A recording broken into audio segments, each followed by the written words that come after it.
Jason Jones with the City Salt. We're lucky to be here with Jeff Sipe. He just played with Isaac Haiden Organ Trio today. That's right. Bill Stevens on the keyboards. Absolutely. A lot of fun. I've seen Isaac a few times, but never with you. How did you end up playing with him today? He's got 4 drummers in the wake, and a lot of us have other things going on. So when they go on the road, it's usually Iaji on the drums. Right. Yeah. That's who I've seen him with. Right on. Yeah, he's great. So I'm just lucky to be part of it. Absolutely. So how did you meet Isaac? I know you teach at Brevard College, I think, and he's a student nearby. No, I don't teach there. I teach privately. Oh, okay. I thought you did. Isaac, I met through Bill Stevens. Okay. He introduced us, and what an amazing talent! Incredible. Yeah, absolutely. So, what's your relationship with Bill Stevens? We go back way back. He invited me to the High Rock Outfitters in Lexington, North Carolina, to sit in with his band, Camel City Collective. Okay. And that's the first time I met him, I think. But it's a little bit of a foggy memory. Do you do that often? Just go sit in with the band if they invite you out? Well, yeah, I try to. If it makes sense to do it. Yeah. Very cool. Who else have you? Is there any other examples you have? Good God, 54 years of playing. So. Yeah, I hear you.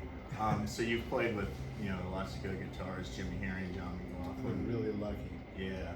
Yeah. How Sean does- Lane. Yeah. How does Isaac fit into the fold of being such a young rocker? It's not a matter of measuring up or comparing or anything. He's got his own thing. He's brilliant. He's driven, and he's got a level head. He's got a really bright future ahead of him for being, 20 years old or something like that? Something like that, yeah. Yeah. So he's really just an amazing talent. And his rhythm is so strong and so accurate. It's really fun for a drummer to play with because it feels like I have another drummer up there with me. His rhythm is so strong. Yeah. I noticed you had looked like a 4-piece kit back there. Is that normally how you roll? That's normally how I roll it, unless I have help. If I have, if the budget allows for a drum tech or roadie, then it's usually a 7-piece: kick, snare, 2-rack, 2-floor. Cool. But when I'm just hauling all the stuff by myself, that 4-piece is already 6 trips from the car to the stage and back again. No doubt. Yeah, so I like to keep it simple. The challenge of a 4-piece kit is significant. How to make that really sound bigger than it is. So that's my challenge. Absolutely.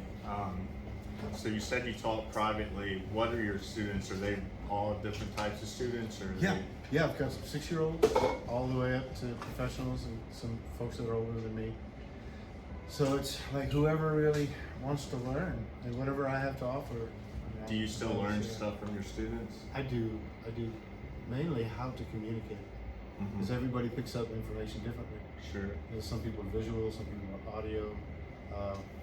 Some people are just motor memory. So the challenge for me as a teacher is to show something and explain it in a way that is easy to pick up. So, yeah, but I enjoy it. I do. I like to nerd out with drummers. Very cool. Yeah. And so does that keep you pretty much busy, or are you playing a lot with Jeff Sipe trios still? Yeah, my trio's going out with Mike Seal and Taylor Lee. We're doing a handful of dates a year. What else? Between recording, teaching, and gigging, those are my 3 kind of sources of income right now. So it's not one or the other. It's a good balance of all of that. Is that recording your own music or for other people? I'm part of a house band recording team at Landslide Studio. It just happened to be one of the teachers today. Very cool. And that's in Asheville, North Carolina. Andrew Schatzberg is the owner and engineer. Okay. It's really great. So what we do is we offer a rhythm section to singer-songwriters who want to realize an album of their own material or experience playing in a full band. Because a lot of singer-songwriters are soloists and they have a lot of tunes that they want to record, but they want a band behind them.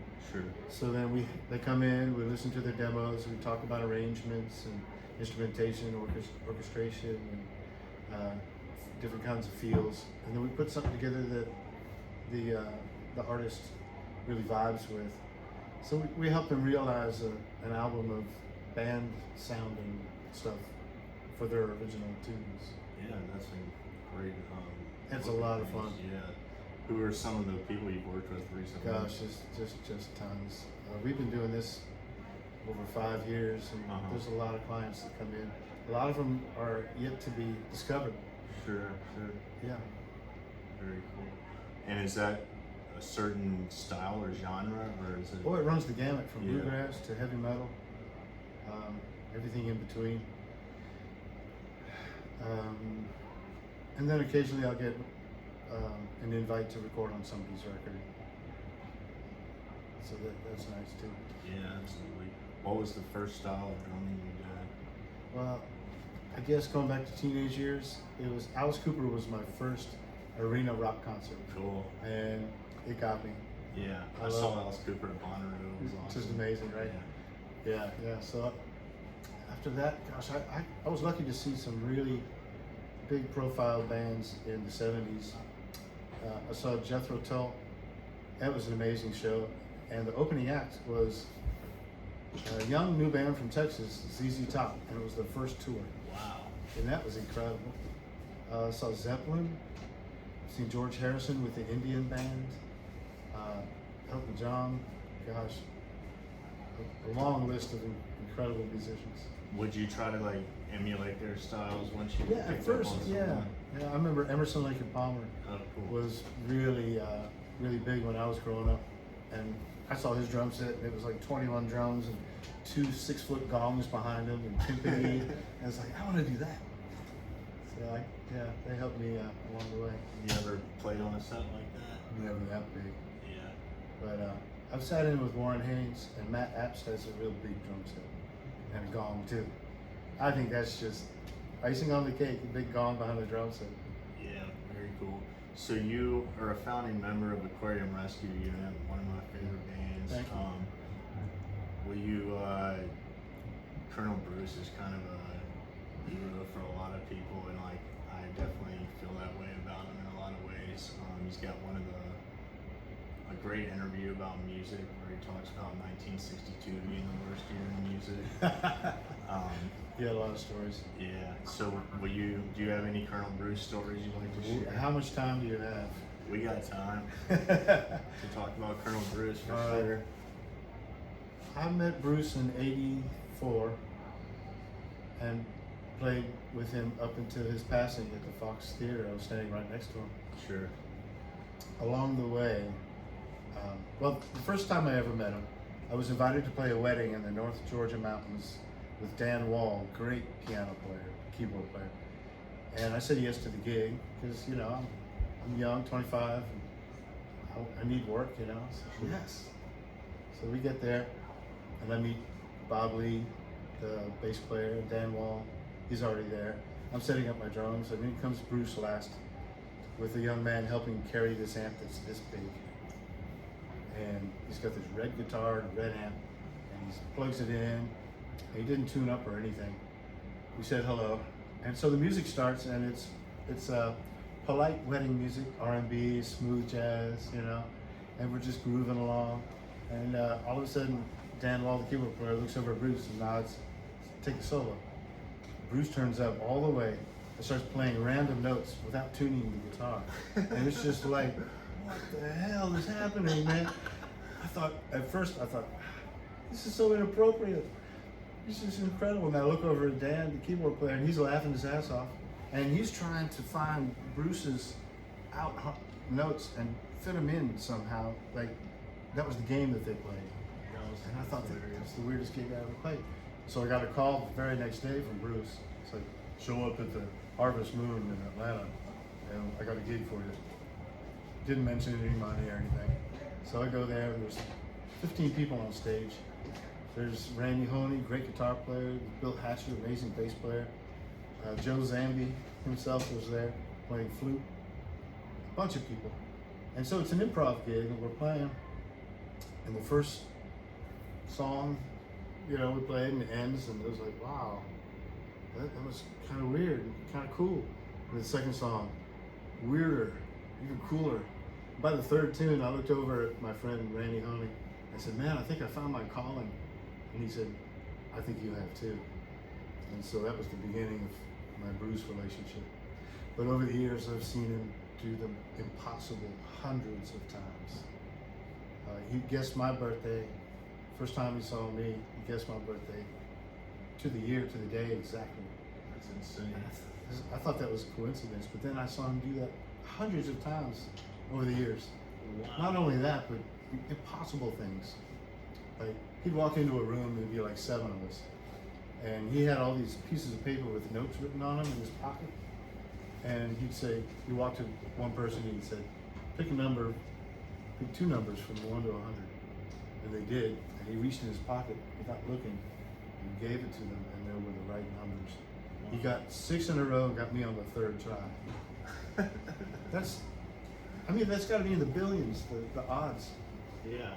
How do you do that, you know? Yeah, he's like some kind of prophet. There was another time we were playing a little 5 Points pub, and Bruce and I got off stage. We walked over to the bar, and there was 2 ladies talking and complimenting Bruce. And then Bruce started talking to him and getting real deep with one of them.